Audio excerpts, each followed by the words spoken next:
I paid just about $10 for this knockoff PS4 controller from AliExpress, and here's what I got.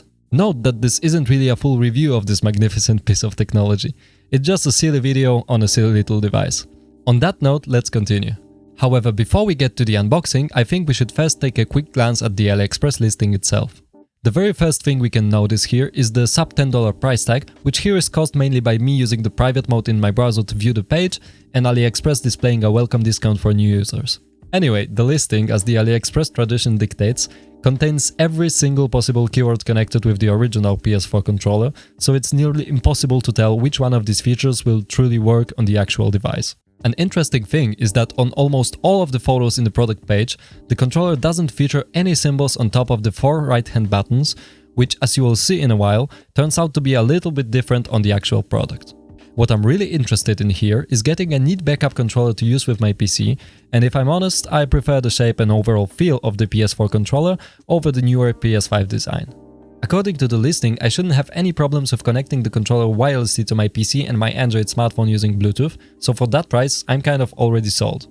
One thing to note is that the package with the controller, as the description mentions, doesn't include even the most basic Bluetooth adapter, so if you don't have a Bluetooth module in your PC or laptop, you'll have to purchase that separately. Another thing that I'm noticing here is that this knockoff controller seems to feature a 600 mAh battery, if the listing is telling the truth, so I expect this device to be a little bit lighter than the original PS4 controller, which features a 1000 mAh battery by default and is probably made using higher quality materials than the clone. Let's now move on to the unboxing. I just have to say that I love the knockoff hardware box branding style so much. In this case though, the box design is pretty tame, featuring a picture of a totally not official PS4 controller missing the PlayStation logo and right-hand button symbols. Other than that, it also lists the devices compatible with the gamepad. What is also quite interesting is that on the box we can find, among the usual product recycling and norm compliance symbols, an address for a company called EVAT Master. After visiting both the Chinese and English language websites, it seems to be a company helping Chinese brands with exporting goods from China and handling the product taxes in different countries. Besides the single address, there is no other information on the box connecting this product to Datafrog, which is the company that sells it. As you might have probably guessed, this could be because of the copyright issues. Well, let's open that box, shall we? And does it open a little bit weird, or is it just me? Well, whatever. Inside the box, the very first thing we come across is the instruction manual, which tells us how to connect the controller to a PS4 console, a PC and a smartphone or a tablet. It also includes some generic safety warnings, which are always a pleasure to laugh at, even for just a little bit. Well, I presume if I get really mad while playing Tetris, I might just subject the product to strong physical shock. I also love how the manual warns me about the possibility of experiencing permanent hearing loss, and apparently doesn't want to let me use the device with my feet. Well, I guess that's one less test to do. And now finally, let's unveil the controller itself. My first impressions? It feels like it weighs just a little bit less than an actual original PS4 controller, just as predicted. The buttons, triggers and analog sticks at the first touch feel pretty good, they are not mushy, and they also don't get stuck in place, which I could just as well expect from a device at this price point. After having a little satisfying moment peeling this small foil from the controller's touchpad, let's take a closer look at the build quality. The plastic doesn't feel cheap, but it also doesn't scream quality. It feels just about right if you ask me, especially again considering the price of the device. This is overall one of the better knockoffs that I've held in my hands and tested, at least when it comes to the buttons themselves. As I've mentioned before, and as you have already seen, the right-hand buttons feature a strangely familiar design pattern, which in my opinion is one of the more tasteful knockoff PlayStation icon designs. Well, comparing them to, for example, these. The D-pad is matching the original model, the touchpad in the middle can be pressed in and clicked, and in terms of sheer design, everything is in the right place. So far, I'm pretty positive that this little clone is assembled much better than many of the cheap off-brand controllers I could get for a similar price at one of the local stores. No creaking or bending plastic parts always give me some more hope when dealing with products like these. Well, to be honest, at this point, I'm really curious how the very basic tests that I'm about to do will go, because as a rule of thumb, I don't really trust AliExpress reviews that much.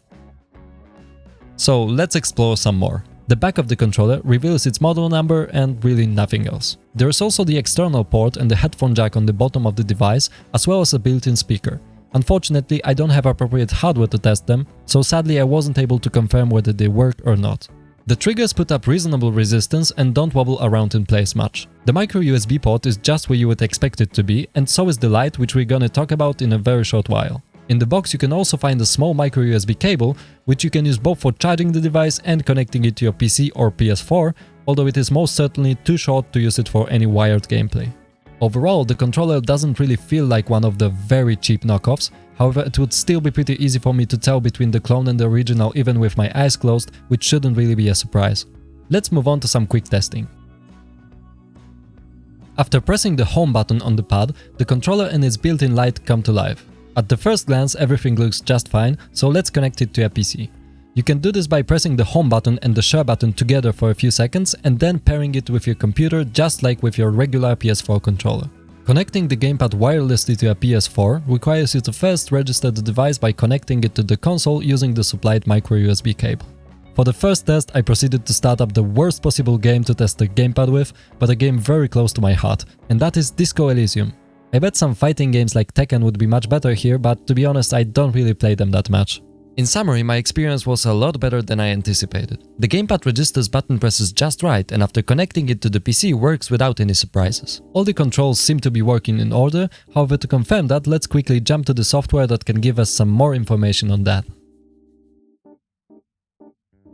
After consulting the DS4 Windows software controller readings section and the Gamepad Tester website, I was able to confirm that all the buttons work just fine and the gyroscope and accelerometer are also fully functional. The analog sticks were also working alright, without any noticeable drift, but in my experience with somewhat less accuracy than the ones on the original PS4 controller. After doing a circularity test on the Gamepad Tester website, the average error of the sticks was just about 0.7%. Still, keep in mind that this is a brand new device. The real test for it, as always, will be the test of time, and I will surely give you an update in the description below after I spend some more time using it. Still, there just had to be something wrong here, and what turned out to be not so good are the triggers. Don't get me wrong, they feel really good, are pressure sensitive and all, but they respond to approximately the same pressure inputs in a different way. Here I am doing my best to press the two triggers slowly using the same pressure on both sides, and you can see the right trigger going up much faster than the left one at the end of its travel. It might be a problem with this particular unit, but that's just how it is for me. Sadly, this behavior was easily reproducible both in game and using other testing software. Other than that, using DS4 Windows, I was able to freely change the colors of the controller's light and run both the light and hard vibration motors without any trouble. The touchpad also worked pretty well and could be used as a mouse input. Pretty neat overall. All in all, I'm more than happy to keep this knockoff as my backup controller for my PC, and given its price, I cannot really complain about the trigger issues or the smaller battery. If you're eager to try this device out yourself, feel free to use the link in the description below to get it from the same AliExpress vendor I got it from. Expect more videos on various product knockoffs, weird tech gadgets and all that jazz. These are definitely one of my favorite videos to make. As always, thank you for watching and subscribe for more tech antics. Bye!